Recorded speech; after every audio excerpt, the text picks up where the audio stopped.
Hello hello hello. तो कैसन बात तो नहीं जोरदार। तो चलो आगे के सफ़र को शुरू करते हैं, बहुत मज़ा आएगा। आज हम लोग ये डेरिवेशन सीखेंगे।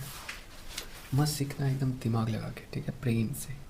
प्रेम ही पूजा है। ओके चलो। Electric field due to dipole at axis. अच्छा, ये जो लेक्चर होगा इसमें ख़त्म। पहला चैप्टर ख़त्म, इलेक्ट्रोस्टैटिक ख़त्म। अब हम लोग दूसरा चैप्टर स्टार्ट करेंगे इस लेक्चर के बाद। यहाँ पे इसको ख़त्म करते हैं। तो क्या लिखा हुआ देखते हैं। Electric field due to dipole at axis. तो यहाँ पे एक डाइपोल बनाएंगे। सबसे पहले माइनस, यहाँ पे लिखे माइनस क्यू, यहाँ लिखे plus Q. Minus Q, Q की जगह यहाँ पे Q1 कर दिए, यहाँ Q2 कर दिए। ठीक है, अब आगे देखिए। अब आगे समझना है। तो देखो माइनस Q1 माइनस Q2, यहाँ पे ये पॉइंट P है। ठीक है, अब Q2 प्लस है तो अपने से इलेक्ट्रिक फील्ड बाहर की तरफ बनाएगा। तो यहाँ पे लिख दिए हैं E2। और Q1 माइनस है तो अपने से अपनी तरफ बनाएगा इलेक्ट्रिक फील्ड, इसलिए E1। अब नेट इलेक्ट्रिक फील्ड क्या होगा? जो नेट इलेक्ट्रिक फील्ड होगा वो दोनों का वेक्टर सम होगा। ठीक है। अच्छा, यहाँ पे बीच में डिवीजन कर दिए डाइपोल का, यहाँ से यहाँ L और यहाँ से यहाँ L, यानी डाइपोल का दूरी कितना हो गया? 2L। ठीक, और ये बीच से लेकर के ये पॉइंट P तक का डिस्टेंस को आप R बोल दिया। तो क्या लिखा है, स्टेटमेंट पढ़ते हैं। There is an electric dipole of separation 12। ठीक है, to find the electric field at its axis at point P, put a positive test charge at P। यानी कि यहाँ पे टेस्ट चार्ज डाल दिए, Q0। टेस्ट चार्ज का यूनिट कितना होता है? 1 यूनिट। ये बात समझ में आया सबको? ओके। अब ये दिख रहा है। अब इलेक्ट्रिक फील्ड ड्यू टू 1, तो 1 के लिए कितना होगा? K, Q और सेपरेशन। तो सेपरेशन कितना है? R plus L। तो R प्लस L का स्क्वायर, ये इक्वेशन 1 मान लिया। E2 के लिए कितना होगा? K, Q और सेपरेशन कितना हो जाएगा? R minus L। इतना ही दूरी तो है, तो यहाँ पे लिख दिए K, Q, R minus L का होल स्क्वायर, इसको इक्वेशन 2 बोल दिए। ठीक है। उसके बाद नेट इलेक्ट्रिक फील्ड क्या हो जाएगा? E2 minus E1। अब यहाँ पे E2 माइनस E1 इसलिए हुआ क्योंकि ये इसके क्लोज है, तो E2 का वैल्यू ज़्यादा होगा, इसीलिए E2 माइनस E1 की वैल्यू पुट किए K, Q, R minus L का whole square, K, Q, R plus L का होल स्क्वायर। ठीक है। अब K, Q कॉमन ले लिए तो अंदर में बचा 1 अपॉन R माइनस L का whole square minus 1 plus R L का होल स्क्वायर। एलसीएम जाएगा, ये यहाँ मल्टीप्लाई, ये मल्टीप्लाई, इसको सॉल्व करेंगे। इसको a प्लस बी का होल स्क्वायर में तोड़ दिए, माइनस a माइनस बी का होल स्क्वायर में तोड़ दिया, और यहाँ पे ऐसे ही रहने दिए। तो के क्यू सॉल्व करने पे 2 इंटू 2 LR, जब पूरा सॉल्व करेंगे तो आएगा 2K Q into 2L into R, और यहाँ पे ये वाला इक्वेशन रहेगा। ये दिख रहा है, पूरा सॉल्व करने पे ये इक्वेशन आया। ठीक है, अब आगे चलते हैं। जब उसको अच्छे से सॉल्व करेंगे तो आंसर आएगा K2R R square minus L square का होल स्क्वायर। अगर डाइपोल आइडियल है तो R का वैल्यू बहुत ज़्यादा होगा एज़ कम्पेयर टू L, और यहाँ पे मतलब R के कॉरस्पॉन्डिंग L को 0 मान सकते हैं। सॉल्व करने पे आएगा 2KP/R3। तो एक्सिस पे इलेक्ट्रिक फील्ड कितनी होती? 2KP/R3। Proved, simple. अब आगे चलते हैं कहाँ पर? इक्वेटोरियल में। इलेक्ट्रिक फील्ड है परपेंडिकुलर बाइसेक्टर, या फिर इसी को क्या बोलते हैं? इक्वेटोरियल। इसमें कैसे होता है? यहाँ पे माइनस क्यू, यहाँ पे है प्लस क्यू, और यहाँ पे है पॉइंट लिख दिए हैं बीच में, यहाँ पे मान लो बीच में, यहाँ पे लिख दिए test charge Q0। Plus Q अपने से दूर इलेक्ट्रिक फील्ड बनाया, ये रहा। माइनस क्यू अपनी तरफ इलेक्ट्रिक फील्ड बनाया, ये रहा। ये एंगल को थीटा माने, ऑल्टरनेट से इवे थीटा, और इसका कंपोनेंट तोड़े। जब नेट कंपोनेंट देखते हैं तो E2 cos theta plus E1 cos theta आता है। अब क्योंकि E1 E2 बराबर है तो सबको E मान लेते हैं, इसीलिए बराबर है क्योंकि यहाँ से यहाँ का सेपरेशन और यहाँ से यहाँ का सेपरेशन बराबर है, इसलिए सबको क्या मान लिए? E मान लिए। अब cos थीटा का वैल्यू यहाँ पे डालते हैं। cos थीटा क्या हो जाएगा? cos थीटा होता है बेस यानी L अपॉन हाइपोटेनियस, ये वाला। तो ये हाइपोटेनियस कितना? R square plus L square. ये वैल्यू डाल दी। ठीक है, इसको सॉल्व किया। सॉल्व करने के बाद यहाँ पे भी सॉल्व किए। सॉल्व करने में फाइनल आंसर क्या आता है? KP/R3। ये वाला एजम्पशन मान लिया कि बहुत छोटा है, R का value as compare to L बहुत बड़ा है। अब फोर्स और चार्ज इन इलेक्ट्रिक फील्ड, जैसे देखो जैसे इलेक्ट्रिक फील्ड है, अब इलेक्ट्रिक फील्ड में कोई सा भी तुम चार्ज डालोगे तो उस पर एक फोर्स लगता है, और उस फोर्स का मैग्नीट्यूड होता है Q into E, charge into electric field intensity का वैल्यू। तो फोर्स का वैल्यू Q इंटू ई और फोर्स बराबर M इंटू ए होता है। यहाँ से सॉल्व करेंगे तो एक्सलेशन का वैल्यू आ जाएगा Q into E, charge into electric field upon M। ठीक है, अब यहाँ बात कर रहे हैं टॉर्क के ऊपर, फोर्स का बात हो गया, अब टॉर्क के ऊपर बात कर रहे हैं। ठीक है, तो टॉर्क इस पे बात करेंगे, एक इलेक्ट्रिक डायपोल पे टॉर्क के बारे में बात करेंगे। तो यहाँ पे एक इलेक्ट्रो डायपोल सब सजा दिए, यहाँ माइनस क्यू, यहाँ प्लस क्यू, प्लस पे इधर फोर्स लगेगा Q इंटू ई, माइनस पे इधर फोर्स लगेगा Q इंटू ई, दोनों के बीच का सेपरेशन 12। अब 12 का ये वाला कंपोनेंट हो जाएगा 12 कॉस थीटा, तो ये वाला कंपोनेंट कितना हो जाएगा 12 साइन थीटा। टॉर्क का फॉर्मूला होता है फोर्स गुने परपेंडिकुलर डिस्टेंस, तो फोर्स लगा क्यू ई और परपेंडिकुलर डिस्टेंस क्या है 12 साइन थीटा। ठीक है, और Q इंटू 12 को P लिख सकते हैं, तो टॉर्क बराबर क्या आ जाएगा P क्रॉस E। एकदम इजी पीजी डेरिवेशन, समझे। अब आगे चलते हैं। अब टॉर्क मैक्सिमम कब होगा? टॉर्क तभी मैक्सिमम होगा जब इसको ऐसे पलट के ऐसे कर दिया जाएगा, यानी थीटा का वैल्यू कितना हो जाएगा, या फिर मतलब इसको ऐसे खड़ा कर देंगे तो इधर ये खींचेगा, इधर ये खींचेगा, दिख नहीं रहा सॉरी, देखो इसको ऐसे करके खड़ा कर देंगे, यानी थीटा का वैल्यू को धीरे धीरे बढ़ाते बढ़ाते बढ़ाते बढ़ाते बढ़ाते कितना कर देना है 90 डिग्री। जैसे ही थीटा 90 डिग्री होगा टॉर्क मैक्सिमम हो जाएगा। तो वही यहाँ पे लिखा गया है, टॉर्क मैक्सिमम कब होगा? जब थीटा 90 होगा। पुट करेंगे तो टॉर्क मैक्सिमम का वैल्यू कितना आ जाएगा P। अब बात करते हैं हम लोग स्टेबल इक्विलिब्रियम के अंदर, किस पे बात करें? Stable equilibrium. तो स्टेबल इक्विलिब्रियम क्या होता है? जैसे जिधर इलेक्ट्रिक फील्ड है इधर और डायपोल मोमेंट भी इधर की तरफ है, तो इसी को बोलते हैं स्टेबल इक्विलिब्रियम। यानी डायपोल मोमेंट और इलेक्ट्रिक फील्ड के बीच का एंगल कितना हो जाए? 0 हो जाए। बात समझे? चलो, यानी थीटा बराबर 0, तो टॉर्क बराबर कितना आ जाएगा 0, क्योंकि साइन 0 का वैल्यू कितना होता है 0। जैसे ही पुट करेंगे 0 आ जाएगा। यहाँ पे साइन 0 थीटा की जगह 90 पुट के यहाँ 0 पुट करेंगे, पूरा वैल्यू कितना हो जाएगा 0, यानी टॉर्क 0। इसी को बोलते हैं स्टेबल इक्विलिब्रियम। क्या बोलते हैं? Stable equilibrium. और यही अगर थीटा 180 रहेगा तो एंटी पैरेलल, एंटी पैरेलल का मतलब अगर मोमेंट डायपोल मोमेंट इधर है तो इलेक्ट्रिक फील्ड इधर है, तो टॉर्क का वैल्यू कितना आएगा -P। ये होता है अनस्टेबल इक्विलिब्रियम। सिंपल सी बात है। अब चार्ज डिस्ट्रीब्यूशन पे बात करते हैं। सिंपल सी बात है, देखो चार्ज डिस्ट्रीब्यूशन कहने का मतलब है, देखो अगर एक लाइन पे चार्ज को रखते हैं तो लैम्डा से दिखाते हैं चार्ज पर यूनिट, यानी कि लैम्डा इक्वल्स टू क्या होता है Q अपॉन L। कैसे हो गया, एक मिनट, तो क्या हो गया Q upon Q into L, charge per unit length इसको बोलते हैं। यही अगर इसको हम एरिया पे रखते हैं तो इसको सिग्मा से दिखाते हैं चार्ज पर यूनिट एरिया। यही एक वॉल्यूम में लिखते हैं तो इसको रॉ से दिखाते हैं चार्ज पर यूनिट वॉल्यूम। समझ में आया? अब क्या लिखा हुआ है? सम बॉडी के कारण इलेक्ट्रिक फील्ड। सबसे पहले एक रिंग के कारण जान लेते हैं।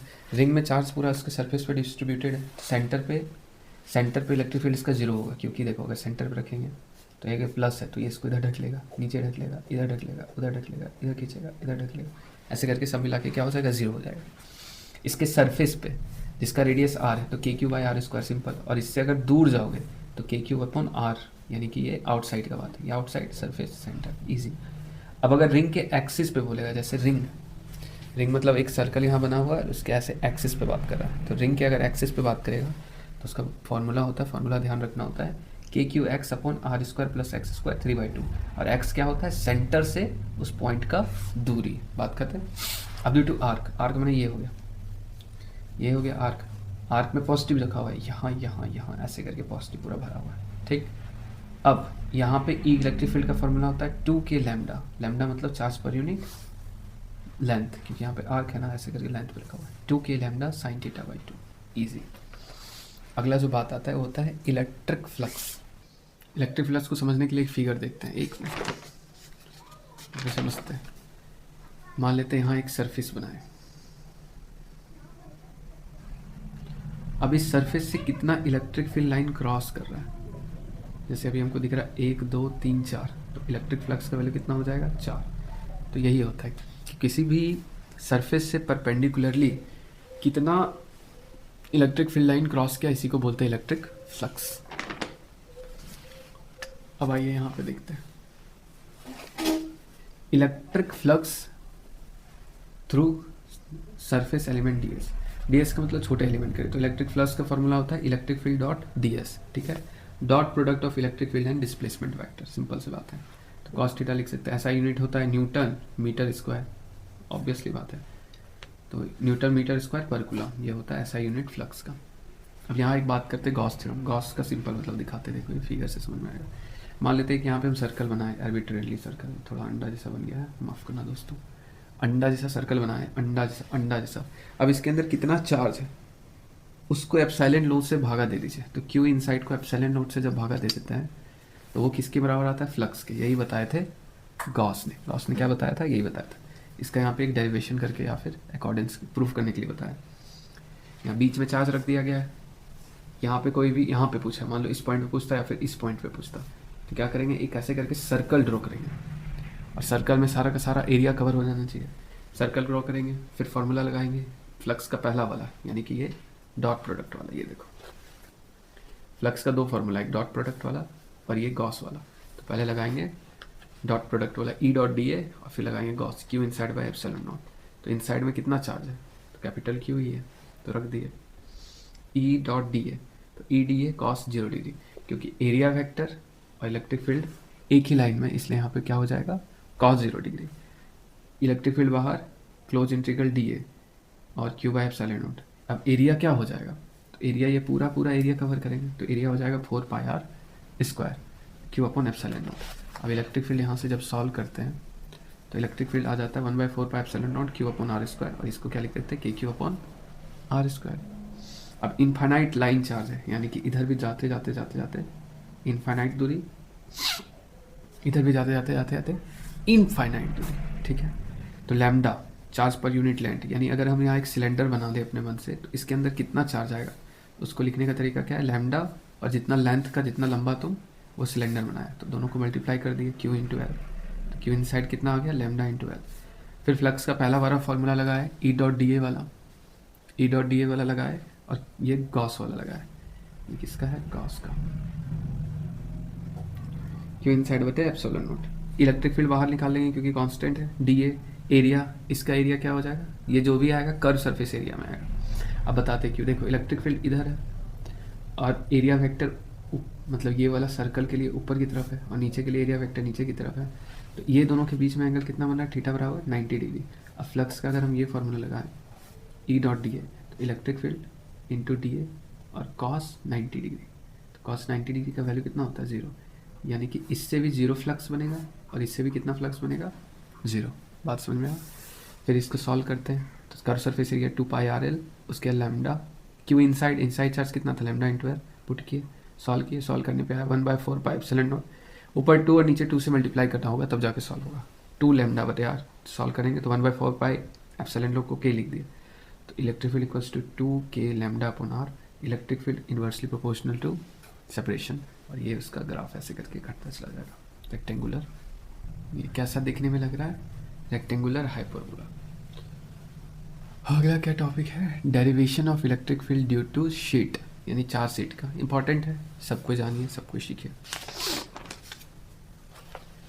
तो ये शीट के बाद यहाँ पे एक शीट बना लिए पेपर, उस पर पूरा का पूरा पॉजिटिव चार्ज भरा पड़ा है, ठीक है।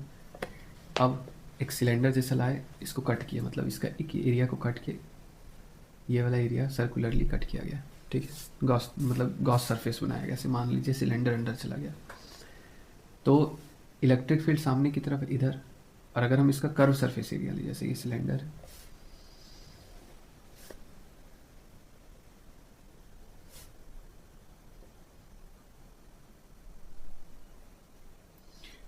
कर्व सरफेस एरिया से इलेक्ट्रिक फील्ड इधर, नीचे का एरिया वेक्टर इधर, ऊपर के एरिया वेक्टर इधर, ठीक है।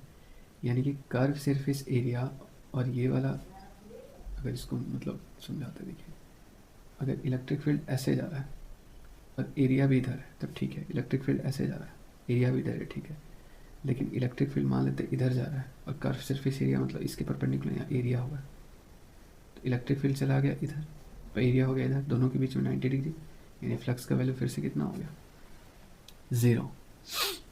चार्ज इनसाइड देखेंगे तो चार्ज इनसाइड इंटू एरिया, तो चार्ज इनसाइड क्या हो जाएगा? Sigma into area. सिग्मा क्या है? Charge per unit area.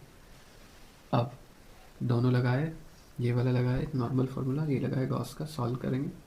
अब ध्यान से देखो, इसके कंप्लीट कर्व सरफेस एरिया से, कर्व सरफेस एरिया मतलब इसके घुमावदार जो ऐसा है, एक भी फ्लक्स नहीं बनेगा। लेकिन जो ये वाला एरिया है, ऊपर वाला और जो नीचे वाला है, इस दो एरिया से, दोनों एक जैसा है, तो दो एरिया से क्या होगा, इस दो एरिया से क्या बनेगा, दो एरिया से इलेक्ट्रिक फ्लक्स बनेगा। समझ में आया? चलो ठीक है, अब आगे चलते हैं। जब इसको सॉल्व करेंगे तो सॉल्व कर, अच्छा एरिया यहाँ पे दो होगा क्योंकि एक इस एरिया से भी बन रहा है, नीचे लगाओ, एक इस एरिया से भी बन रहा है, इस एरिया से भी, इसलिए यहाँ पे यहाँ 2 टाइम्स लिखा हुआ।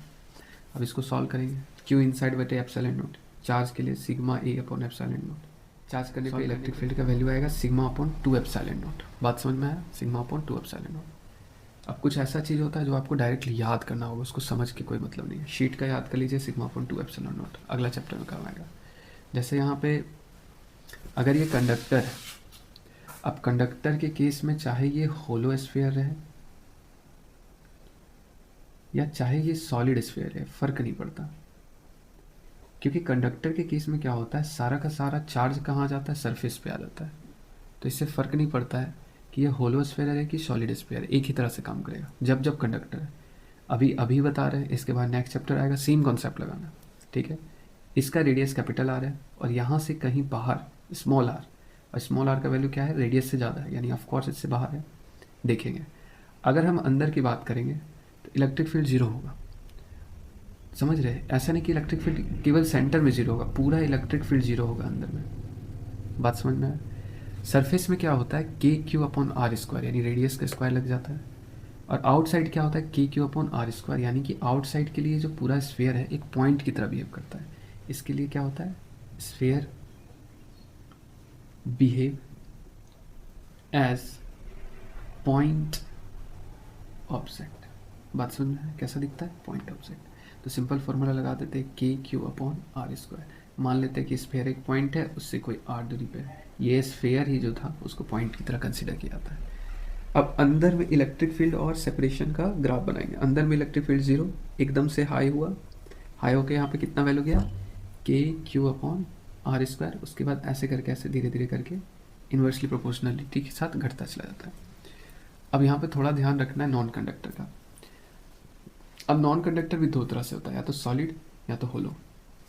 यहाँ पे बताए ना, कंडक्टर के केस में, कंडक्टर में चाहे होलो हो चाहे सॉलिड हो, एक ही चीज़ लगाओ, लेकिन नॉन कंडक्टर में अलग अलग रहेगा।